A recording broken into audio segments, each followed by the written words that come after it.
जय हिंद मेरे प्यारे दोस्तों, हमारे चैनल एक्सटीएम में आपका स्वागत है। 30 जून 2024 को पंजाब नेशनल बैंक के अंतर्गत पर 2700 पोस्टों के लिए यहाँ पर नोटिफिकेशन अपडेट किया गया है। देख लेंगे आपके फॉर्म फिल करने के लिए क्या इंपॉर्टेंट इन्फॉर्मेशन यहाँ पे निकल के आता है। पूरा इस वीडियो के अंतर्गत पे शॉर्टली आपके लिए डिस्कस करने की कोशिश करेंगे कैसे आपको फॉर्म फिल करना है। इससे पहले हम आगे बढ़े, यदि आपके द्वारा हमारे इस चैनल एक्सटीएम को सब्सक्राइब नहीं किया तो सब्सक्राइब कीजिए तथा बेल आइकन को प्रेस कीजिएगा, ताकि जो भी कंटेंट जो भी इन्फॉर्मेशन हमारे द्वारा आपके लिए प्रोवाइड किया जाता है तो उसका नोटिफिकेशन आपके पास समय पर उपलब्ध हो जाएगा। देखिए, इसका बेसिक सा एड्रेस है human resources division head office, platoon number 4 हो गया, सेक्टर 10 द्वारका, न्यू दिल्ली 110075। इसका ऑफिशियल एड्रेस और पिन कोड नंबर हो गया। ठीक है, पोस्ट इंडेक्स नंबर जिसको कहा जाता है पिन नंबर जिसको बोला जाता है। Application are invited from Indian citizen for engagement and apprentice under the apprentice act 1961 के अंतर्गत पे इन दी पंजाब नेशनल बैंक। इस बेस के आधार पर आपके लिए एग्जाम करवाया जाता है। Total vacancy 2700 post. Online registration of application मतलब 30 जून 2024 से स्टार्ट हो चुका है। 14 जुलाई 2024 इसका फॉर्म फिल करने का लास्ट डेट है। अभी आपके पास में बहुत सारा टाइम है फॉर्म फिल करने का। ऑनलाइन एग्जाम आपका कब हो जाएगा? इसका 28 यहाँ पर जुलाई 2024 को इसका एग्जाम होना है, जो भी इसके एग्जाम सेंटर होंगे आपके स्टेट के अंतर्गत पे। इंपॉर्टेंट डेट देख लिया। ऑफिशियल वेबसाइट देखिए इसके अंतर्गत पे, यहाँ पर रेड गोली के अंतर्गत पे www.pnbindia.in पर जाकर आप क्या कर सकते हैं, फॉर्म फिल कर सकते हैं। इंपॉर्टेंट डेट देख लिया, टोटल वैकेंसी देख लिया और ऑनलाइन एग्जाम कब होना है ये चीज़ आपने देख लिया। मैं देखिए प्रत्येक राज्यों के अंतर्गत पे छोटे छोटे जिलों के अंतर्गत के लिए आपके लिए वैकेंसी यहाँ पर बटी हुई है। मैं शॉर्ट में केवल जिलों के राज्यों के अंतर्गत पे कौन कौन सी वैकेंसी है उसको देख लेंगे। आंध्र प्रदेश के अंतर्गत पे 27 पोस्ट है। आपका जो भी कैटेगरी है इसके अंतर्गत पे देख लीजिएगा। Schedule caste, schedule tribe, OBC, EWS, unreserved हो गया, पीडब्ल्यूबीडी हो गया, फिजिकल विद बेंचमार्क डिसेबिलिटी जिसको कहा जाता है पीडब्ल्यूबीडी। ठीक है, आंध्र प्रदेश के अंतर्गत पे कितना है? यहाँ पर 27 पोस्ट है और उसके बाद में जो सब टोटल है, ठीक है, उसके बाद में अरुणाचल प्रदेश के अंतर्गत पे 4 पोस्ट है। आसाम के अंतर्गत पे यहाँ पर लिखा होगा सब टोटल 27 पोस्ट है। फिर उसके बाद में बिहार के अंतर्गत पे कितनी पोस्ट है? बिहार के अंतर्गत पे यहाँ पर सब टोटल 79 पोस्ट है। देखिए 79 पोस्ट है बिहार के अंतर्गत पे हो गया। फिर उसके बाद में चंडीगढ़ के अंतर्गत पे सब टोटल है 19 पोस्ट है यहाँ पर होगी। फिर उसके बाद में छत्तीसगढ़ के अंतर्गत पे 51 पोस्ट है। दादरा नगर हवेली के अंतर्गत पे 2 पोस्ट है। दमन और द्वीप के अंतर्गत पे 4 पोस्ट है। फिर उसके बाद में दिल्ली के अंतर्गत पे टोटल कितनी है? 178 पोस्ट है, 178 पोस्ट है। फिर उसके बाद में गोवा के अंतर्गत पे 4 पोस्ट है, ये देखिए। और उसके बाद में यहाँ पे है, और उसके बाद में गुजरात के अंतर्गत पर सब टोटल 117 पोस्ट है। फिर उसके बाद में हरियाणा के अंतर्गत पे कितनी है? 226 पोस्ट है, 226। फिर उसके बाद में यहाँ पे हिमाचल प्रदेश के अंतर्गत पे 83 पोस्ट है, 83 पोस्ट यहाँ पे हो गया।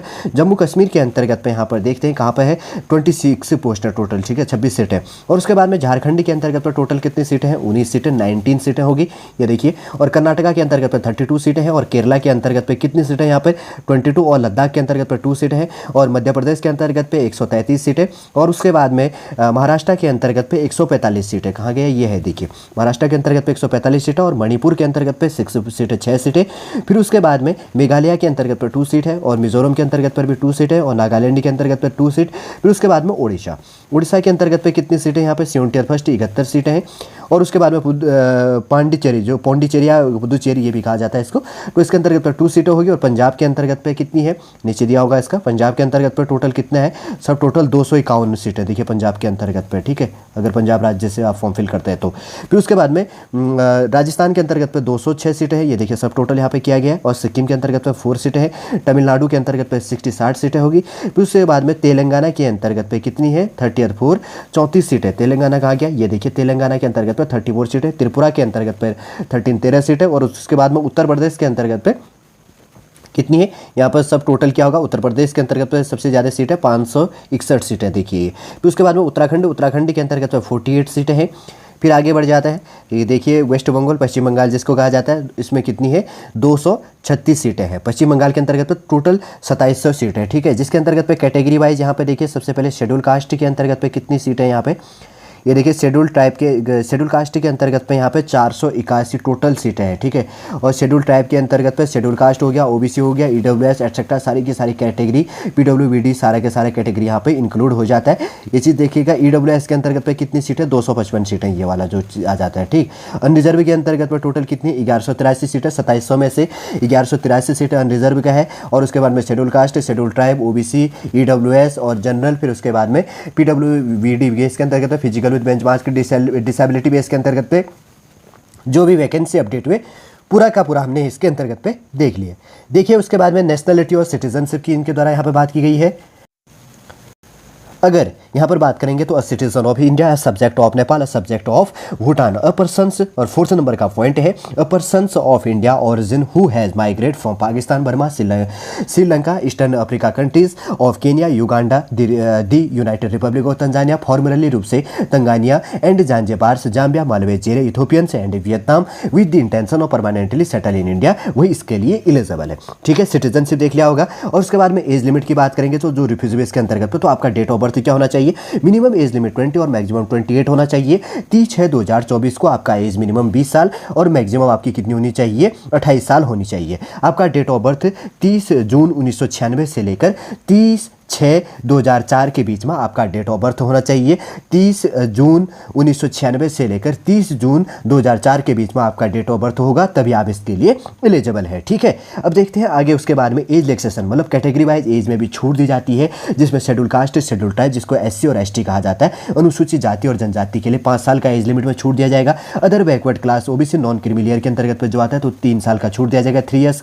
और 3rd नंबर का पॉइंट है persons with benchmark disability age, अगर बात करेंगे तो डिफाइंड अंडर्स जो राइट्स है इसके अंतर्गत पे पर्सन्स विद डिसेबिलिटी एक्ट अगर 2016 के अंतर्गत पे इंक्लूड हो जाता है तो उसको 10 साल की छूट दी जाएगी। 4th नंबर का है widows, divorced women and women's legally separated from theirs husbands who has not remarried, वो अगर विडो है डाइवोर्स बेस के अंतर्गत पे, उसके बाद में एटसेट्रा शादी नहीं की रही है तो उसके लिए क्या चीज़ें हैं यहाँ पर एज लिमिट, यहाँ पर एज लिमिट 35 ईयर्स होना चाहिए जनरल और EWS के लिए। ठीक है, जो अगर बात करें तो कंसेंस जो इसके बाद की बात करी गई है शॉर्ट में देख लो उतना हो रही है। और उसके बाद में जनरल और EWS के लिए जो ये बात है 35 है, जनरल कैटेगरी इंक्लूड होना चाहिए, और 38 ईयर्स होना चाहिए OBC के लिए। और उसके बाद में यहाँ पर दिया जाएगा 40 years for schedule caste, schedule type candidate इसके लिए एलिजिबल होंगे अगर वो इस कैटेगरी के अंतर्गत पे इंक्लूड हो जाते हैं। ठीक है, अब समझ गए होंगे। और उसके बाद में आगे देखते हैं आगे क्या चीज़ निकल के आ रहा है। फिर उसके बाद में एजुकेशन संबंधी हम देख लेंगे। ठीक है, बहुत चीज़ें यहाँ पर बात करी गई है, थोड़ा सा सही चीज़ होना चाहिए। और उसके बाद में इकोनॉमिकली वीकर सेक्शन के लिए क्या चीज़ें हैं, एजुकेशन क्वालिफिकेशन काफ़ी इंपॉर्टेंट होना चाहिए यहाँ पे, और होता भी है। 30 जून 2024 को यहाँ पर जैसे कहा गया graduate degree in any discipline from any institute और college university recognised approved by government bodies के अंतर्गत, जैसे गवर्नमेंट बॉडीज़ से अप्रूव्ड ग्रेजुएट होने चाहिए।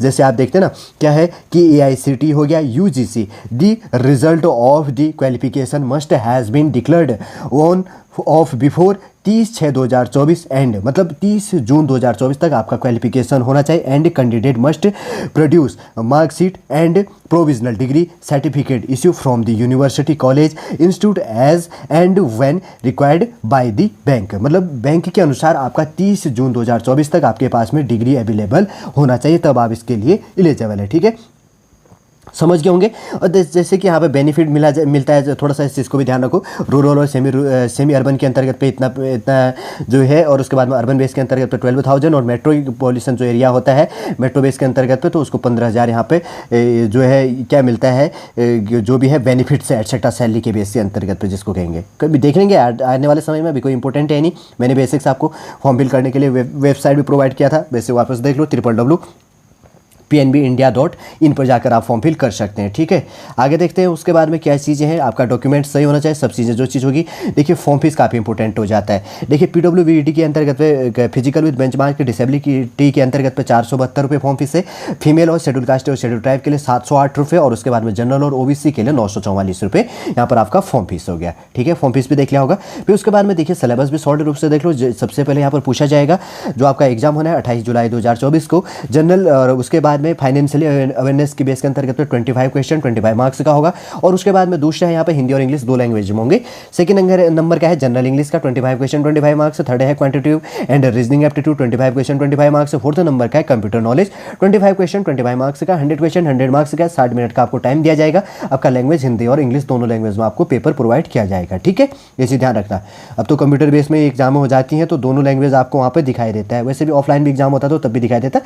देखिए सॉलिड रूप से पूरा इन्फॉर्मेशन वैसे तो ये प्रोवाइड किया था आयोग के द्वारा, जो है आयोग नहीं, इसमें पंजाब नेशनल बैंक के अंतर्गत पे, पीएनबी के अंतर्गत पे। तो जो नोटिफिकेशन अपडेट कब किया गया था इसके अंतर्गत पे मैं वापस रिपीट कर रहा हूँ, यहाँ पर 30 जून 2024 को आपके लिए नोटिफिकेशन अपडेट किया था। अभी आपके पास में फॉर्म फिल करने का बहुत सारा टाइम है, आप फॉर्म फिल कर सकते हैं।